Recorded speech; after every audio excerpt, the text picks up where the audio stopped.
Oh hey, didn't see you there. Yo, what up? It's Say My Name. Yo, what's up? It's Cream. What's up, guys? This is Riot. This is Blunts and Blondes. My name's Allison Wonderland. Sullivan King here. Yo, this is Hesh. This has been TRILLVO. And you're watching TRILLVO.com. TRILLVO.com. TRILLVO.com. TRILLVO.com. You're logged into TRILLVO.com. And you're watching TRILLVO.com. Disillusionize me, Captain.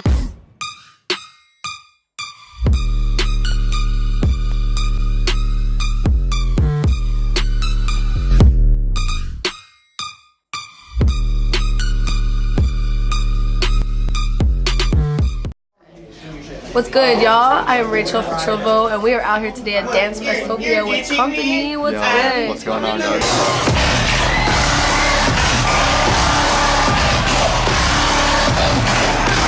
So I actually got to see you play. Oh it shit! was The 4:30. fire. I didn't know you. Woo. There's a We pterodactyl. out here.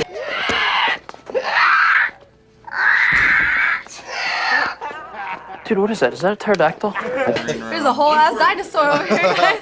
Lost Getting ready Lands for came Lost early, Lands. yeah, for sure. But yeah, that was a fucking late one. I was like so surprised with how many people like stuck around. Even Wasn't the crowd amazing? Yeah, no, I was like, I was thinking even if people do stick around and it's a sick crowd, like they're all gonna be way too fucking tired. But they were going insane. Guest mix, collabro. Guest mix, collaboration. I remember it was crazy.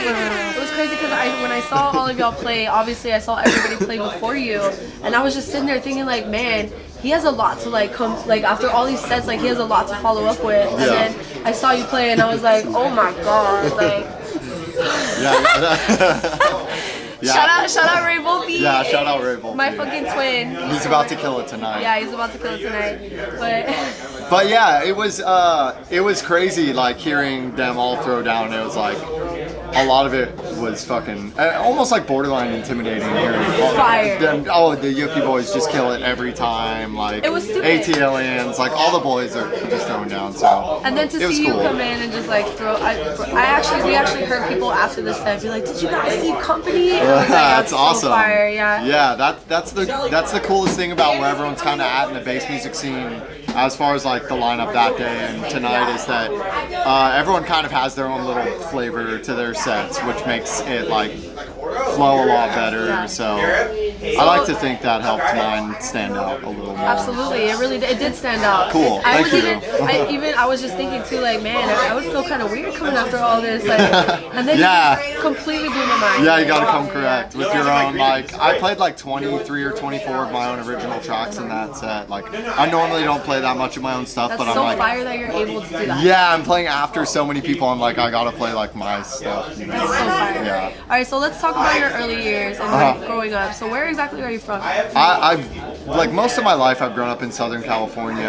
I was born in Jersey, but I moved to Washington when I was like in like elementary school. So I moved to California right when I was going into middle school, and I've just lived there all my life in Temecula, which is like it's a few hours south of Los Angeles. So. Do you feel like the places that you've lived in or grown up in have influenced you musically? A lot of the surrounding stuff, definitely. Obviously, living in Temecula, I didn't get a bunch of musical influence around me, but I got a bunch from my family. Like my dad was a bass player and was always super into music and was pushing good music on me. And expand on that, please. Like, yeah.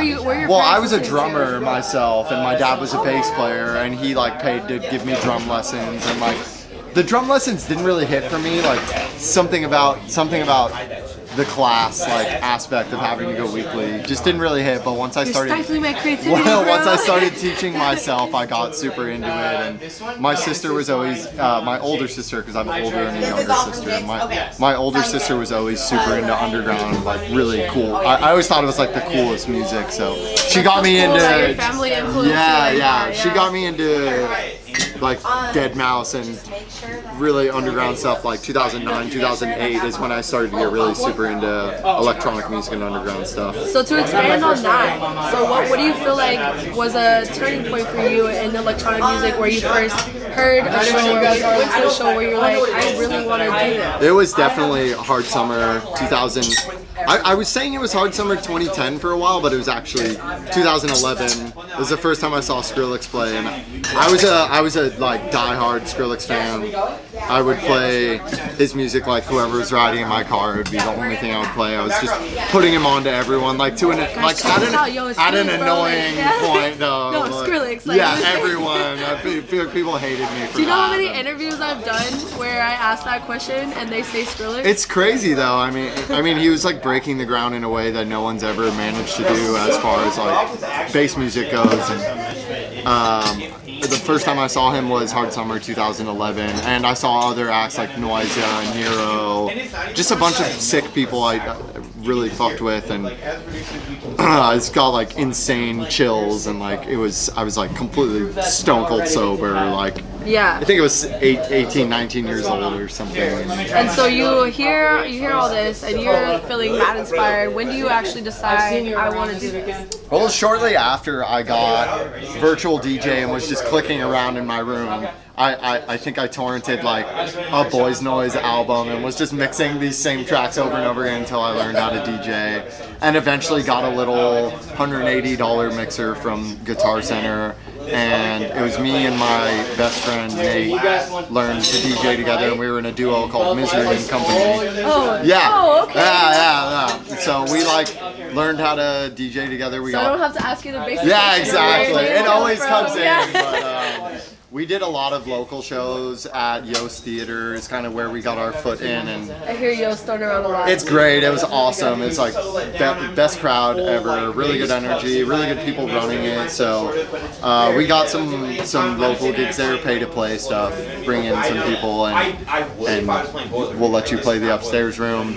And that happened, I think, 3 or 4 times, and we did pretty well. Like, we were pulling a lot of people from Temecula because it was only 30, 45 minutes away. So they hit us up one time, like, we got an opening for the main stage if you guys are ready. And we were like, we're ready, let's go. This was like a bigger deal for me, like, since I've gotten more used to just doing shows in general in the industry, like, getting my foot in the door for a main stage show like that was unreal, and probably one of the biggest, like, slingshots as far as like me having momentum of I think I can actually do something with this.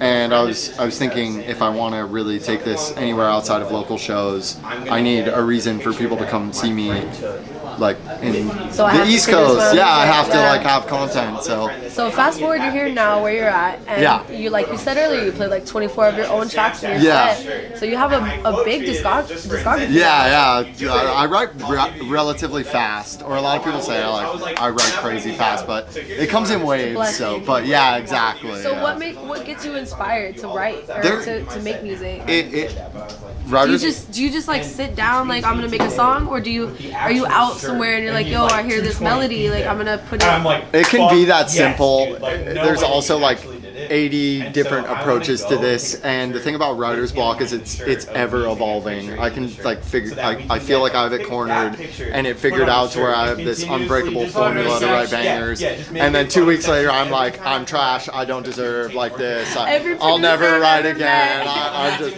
it's pretty awful, but a lot of the fans are like, what the fuck are you talking about? Yeah, it's so weird. Like, it's just the creative struggle, because there's a lot of weight that bears on that, and a lot of people, and a lot of it has to do with like the standard. Like, I want to make something as good as my last release, and if I'm not, then I'm not improving, and if I'm not improving, I feel like, how am I gonna get better than where I'm at? So this opens us up for an actual cool topic. So the struggle, which is something that I haven't been able to ask a lot of people recently, but the struggle of having to put out songs and appeal to your fan base and everything, it can get taxing. How do you deal with that stress?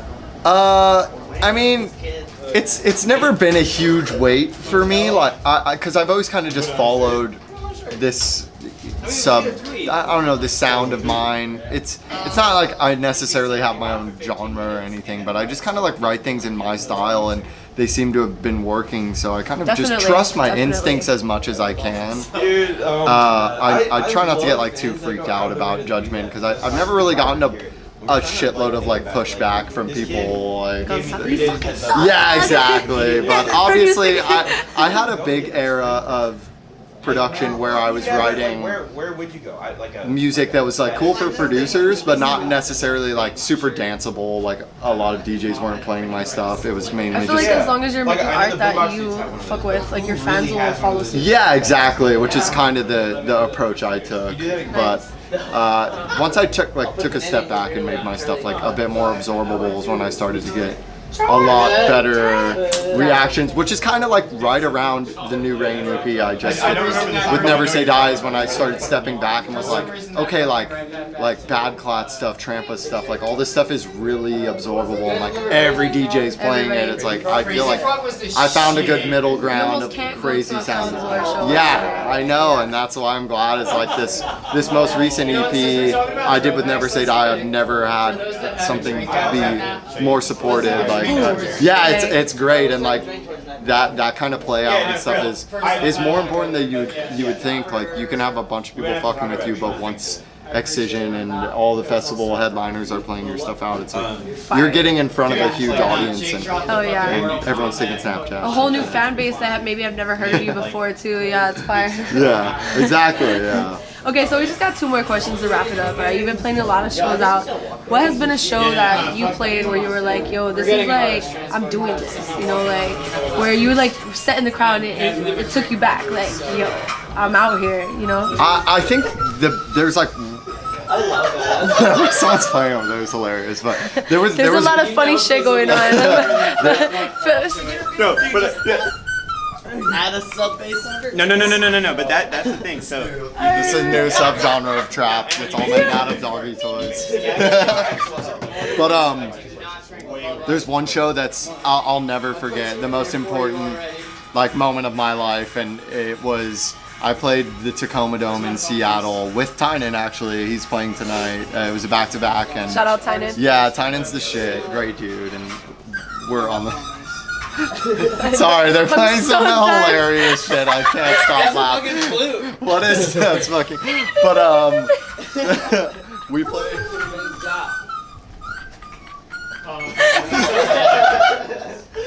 That's like the worst part is that's gonna be the highlight of my interview. We're gonna use it as like the promo.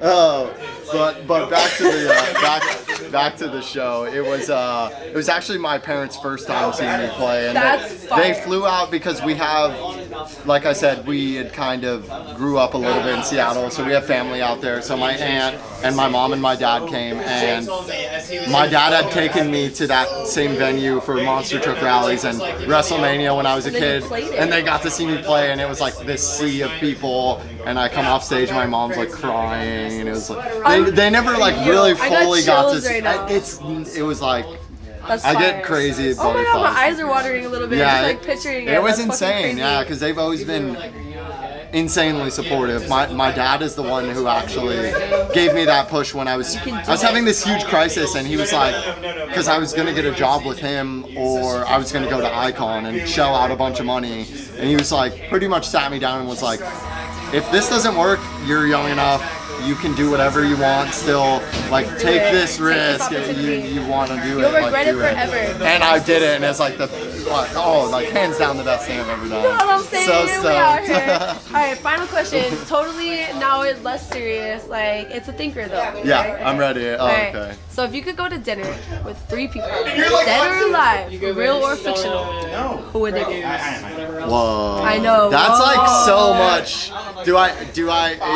You can take You your time. pick the restaurant. Well, that's what I'm saying. Or do I pick the people and the restaurant? Wherever you want to eat, it doesn't matter. As long as it's 3, like it could be like a cartoon character, it doesn't matter. Okay. Like, dead or alive, real, fictional, it could be Liu Kang, it doesn't matter. Wow, you know, yeah, anybody. that's crazy. We were just watching Mortal Kombat. Tynan said Liu Kang, Liu Kang, Liu Kang.